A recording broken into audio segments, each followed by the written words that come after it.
طرح متنازع کیوں ہیں؟ یہ ترمیمات مسلمانوں کے لیے سود مند ہے یا مضر؟ اس بل کو لے کر جہاں پر سر اقتدار پارٹی لمبی لمبی بھانکنے اور آگوائی سے روشناس کرانے میں مصروف گئے، وہی مسلمان اس کے نقصانات سے نالا اور ہراسا گئے۔ مسلم تنظیموں اور سیاستدانوں میں شدید غم و غصے کی لہر دیکھنے کو مل رہی ہے۔ آخر فوائد و نقصانات میں سے حقیقت کیا ہے؟ اسی حقیقت کی تلاش جستجو اور اوقاف کے درپیش چیلنجز کو سمجھنے کے لیے آج میں نے اپنے شو کا نام رکھا ہے دودھ کا دودھ اور پانی کا پانی۔ بزم سعیدی نے آپ تمام حضرات کا خیر مقدم ہے۔ اس سدم ڈسکشن میں حصہ لینے کے لیے آج ہمارے پاس تشریف لا رہے ہیں مختلف جماعتوں تنظیموں اور وقف بورڈ کی نمائندگی کرنے کے لیے عظیم اسلامی اسکالرز سجاد خشتر، عدنان نشتر، ابراہیم رئیسی اور برسر اقتدار پارٹی کی طرف سے پرار رہے ہیں۔ اعلیٰ عہدے پر براجمان دو لیڈران اشوک اندھبھکت پاترا جی اور سوری پاترا جی۔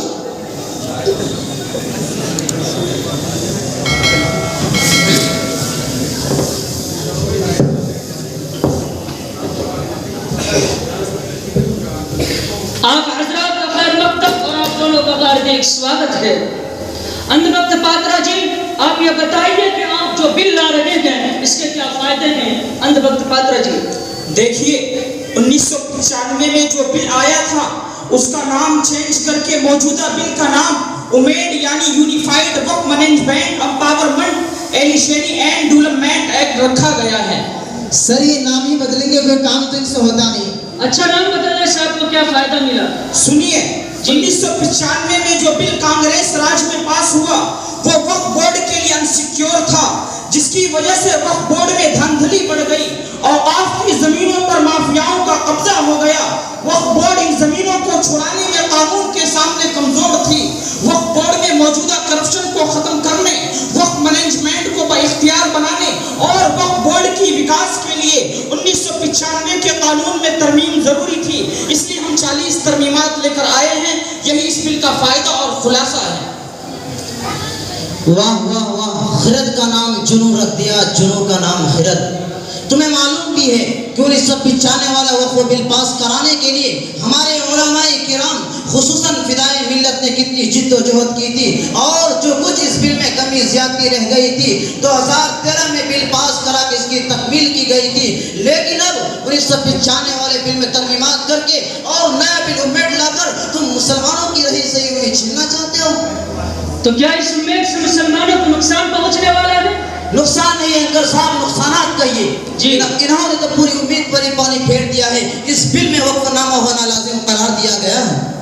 دیکھیے نشتر صاحب، یہ بات آپ کو معلوم ہونی چاہیے کہ دستاویزات تو ہر زمین کے لیے انیواری ہے۔ عجیب العجمی ہے یار، جس زمانے میں دستاویزات ہو رواج نہ تھا، زمانے میں ہمارے آبا و اجداد نے زمینیں وقف کی ہیں، تو بتاؤ کاغذات کہاں سے آئے؟ تمہارے پروجوں نے مندروں کے لیے جو زمینیں دان کی تھی ان کے کاغذات ہیں تمہارے پاس؟ نہیں، آئے ہیں بات بنانے۔ نشتر صاحب آپ جاری رکھیے۔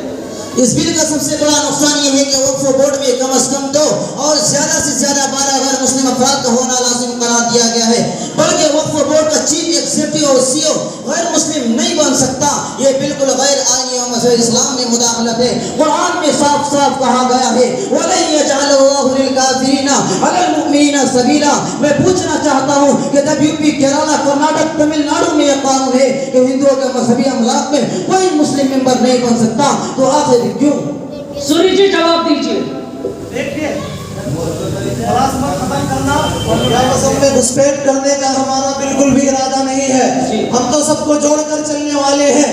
وقف میں غیر مسلموں کو داخل کرنے کا مقصد ہندو مسلم میں محبتوں کو بڑھاوا دینا ہے۔